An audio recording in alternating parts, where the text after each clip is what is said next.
విధ్వంసాలు జరిగాయి, విగ్రహాలు ధ్వంసం చేశారు, అర్చకులపై దాడి చేశారు. ఎప్పుడు కూడా తెలుగుదేశం పార్టీ హయాంలో ఎక్కడ కూడా ప్రార్థనాలయాలపైన దాడి జరగలేదు. అలాంటి దుర్మార్గం జరిగింది. దీన్ని నేను చాలా తీవ్రంగా ఖండిస్తున్నానని చెప్పి కూడా నేను మీకు తెలియజేస్తున్నా.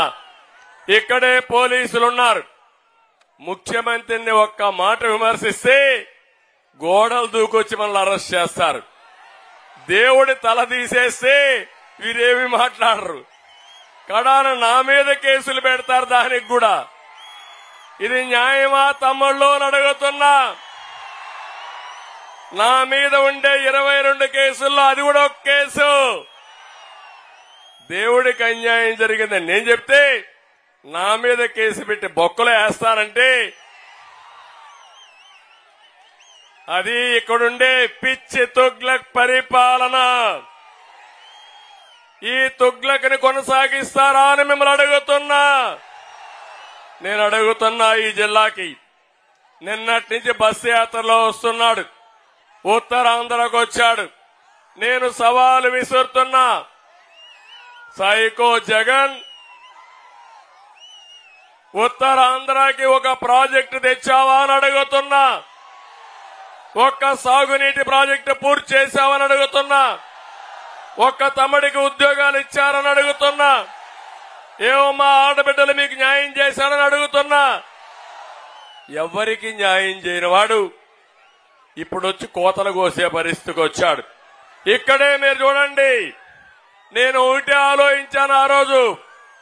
భోగాపురం ఎయిర్పోర్టు నేను పెట్టాలనుకుంటే విశాఖపట్నం, ఈస్ట్ గోదావరి జిల్లాలో మధ్యలో పెట్టేవాడిని. నాకు ఉత్తరాంధ్ర మీద ప్రేమ కాబట్టి భోగాపురంలో పెడితే ఇక్కడి నుంచి ఉత్తరాంధ్రకి గేట్వే అవుతుంది, పరిశ్రమలు వస్తాయి, మీకు ఉపాధి వస్తుందనే ఉద్దేశంతోనే ఆ రోజు భోగాపురం తీసుకొచ్చాం. నేను అడుగుతున్నా, ఈరోజు నేనుంటే ఈ పాటికి భోగాపురం వచ్చేదా లేదా తమ్ముళ్ళు అని అడుగుతున్నా. వచ్చిందా అని నేను అడుగుతున్నా. 2750 ఎకరాలతో నేను ఆ రోజు ల్యాండ్ అక్విజిషన్ చేశాను, ఫౌండేషన్ వేశాను.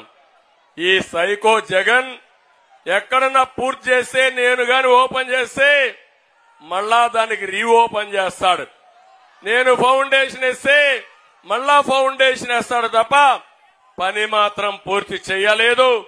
నేనుంటే 2021కి అయి ఉండేది. ఇప్పుడు హామీ ఇస్తున్నా, మీ నియోజకవర్గంలో